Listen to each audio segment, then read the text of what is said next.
درود دوستان، امیدوارم که خوب باشید. به یکمین درس آموزش نقاشی با من خوش آمدید. توی این درس من میخوام به شما یاد بدم که چطور یک سیب رو با آبرنگ بکشیم. این نقاشی بسیار ساده است، بسیار زیباست و برای کشیدن شما نیم ساعت تا 3 ساعت بیشتر زمان نیاز ندارید. در پایان، در کنار داشتن یک نقاشی زیبا، شما آرامش به دست میارید. ویژگی کشیدن نقاشی کردن اینه که ما را از نگرانی‌های روزانه دور میکنه و آرامش بخشه.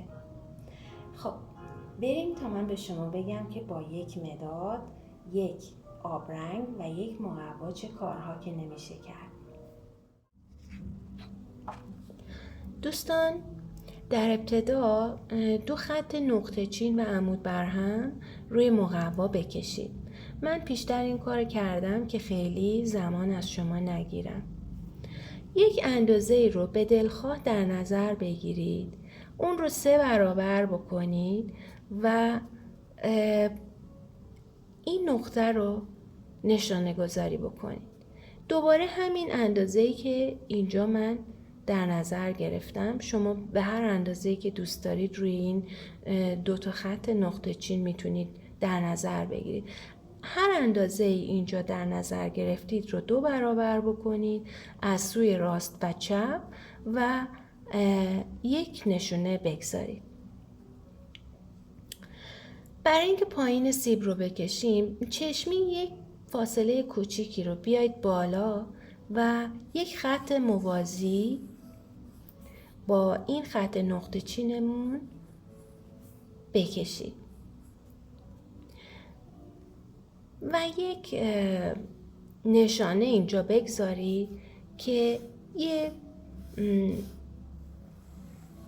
اگر بخوایم اینو اندازه بزنیم به یک همچین زاویه‌ای از نشانه اینجا قرار میگیره از سوی چپ و راست و اینها رو به هم برسونیم.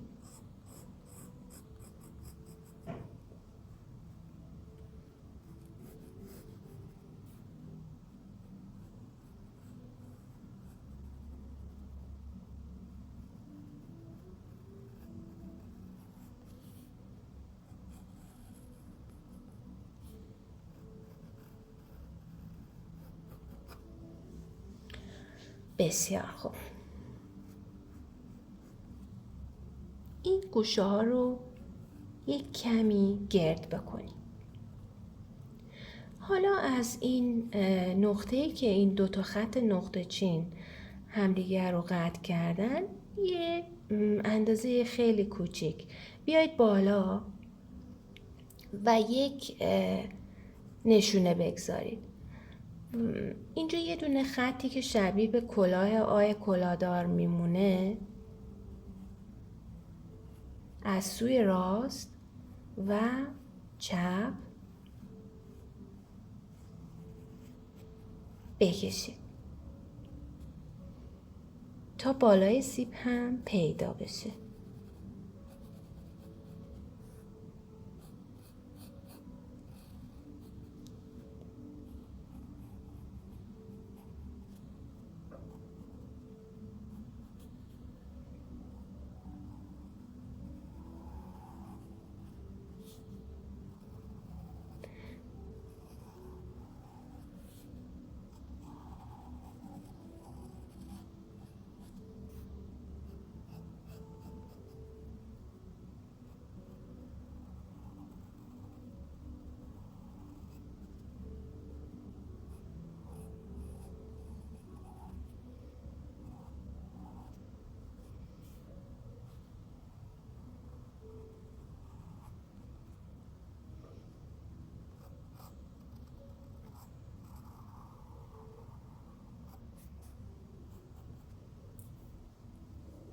دوستان، من خطایی که از آنها کمک گرفته بودیم برای اینکه سیب رو بکشیم رو پاک کردم و گوشه هایی که نشانه گذاری شده بود رو هم کمی گرد کردم تا شکل سیب در بیاد.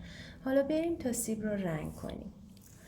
رنگایی که من دوست داشتم سیب رو باش رنگ کنم رو یکی یکی به شما نشون میدم. من از این رنگایی که چیده شده اینجا کمک گرفتم برای اینکه راحت‌تر بتونم به شما نشون بدم. منتها با جعبه آبرنگ هم هیچ تفاوتی نمیکنه با اون رنگایی که من بیرون جدا گذاشتم. اگر از رنگ‌های حرفه‌ای استفاده می‌کنید، نام رنگ‌ها رو هم می‌تونید ازش کمک بگیرید. اما اگر که کنار رنگ‌های آبرنگ شما نام رنگ‌ها نوشته نشده، رنگی که نزدیک به این رنگ‌ها باشه رو می‌تونید انتخاب بکنید و باهاش سیب رو رنگ کنید. برای خود سیب من از این رنگ میخوام کمک بگیرم، این نامش. و اگر که شما توی آبرنگتون همچین رنگی رو ندارید، رنگی که شبیه به این رو میتونید انتخاب بکنید.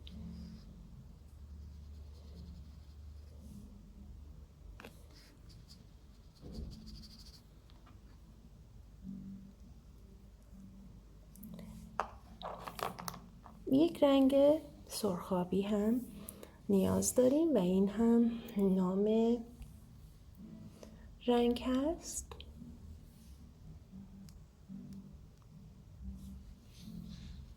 بسیار رنگ زیباییه.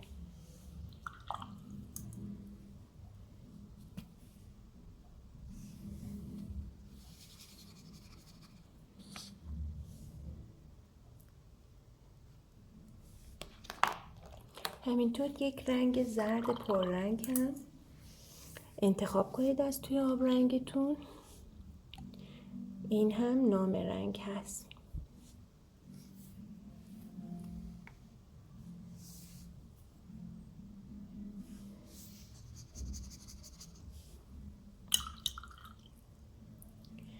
برای مقوا بهتره که از مقوایی کمک بگیرید که برای آبرنگ باشه. از هر فروشگاهی بپرسید شما رو راهنمایی میکنن. برای برگ سیب از این رنگ من کمک گرفتم.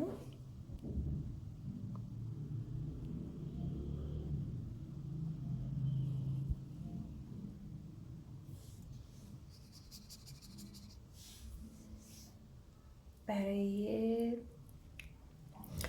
جایی که به سبز کمرنگ تری نیاز داره و این هم سبزی پررنگ تر هست.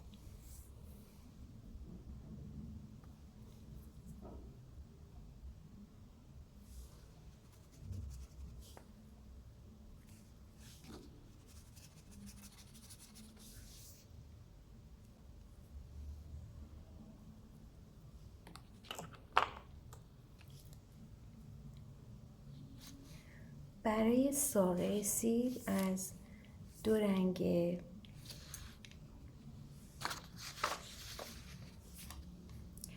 قهوه‌ای کمک میگیرم. یکی این رنگ هست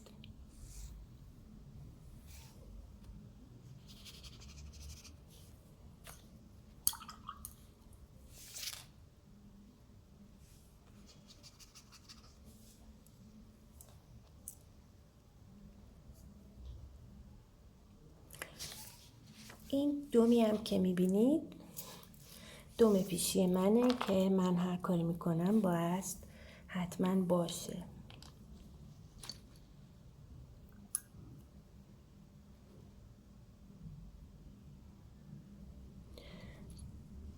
از یه رنگ قهوه‌ای پررنگ هم کمک میگیریم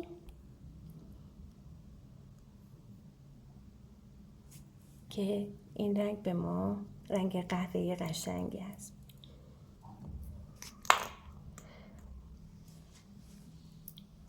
برای سایه ها من این رنگ رو انتخاب کردم.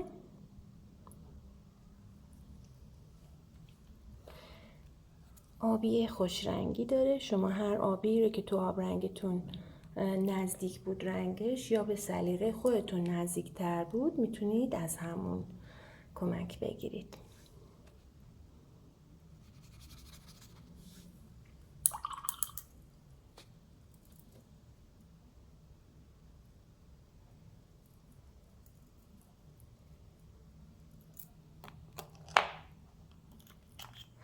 رنگ سپید و مشکی هم که همیشه خب توی رنگ‌آمیزی ما بهش نیاز داریم. این رنگ‌هایی هستن که برای رنگ کردن سیب من انتخاب کردم. حالا میریم تا اینکه خود سیب رو رنگ کنیم.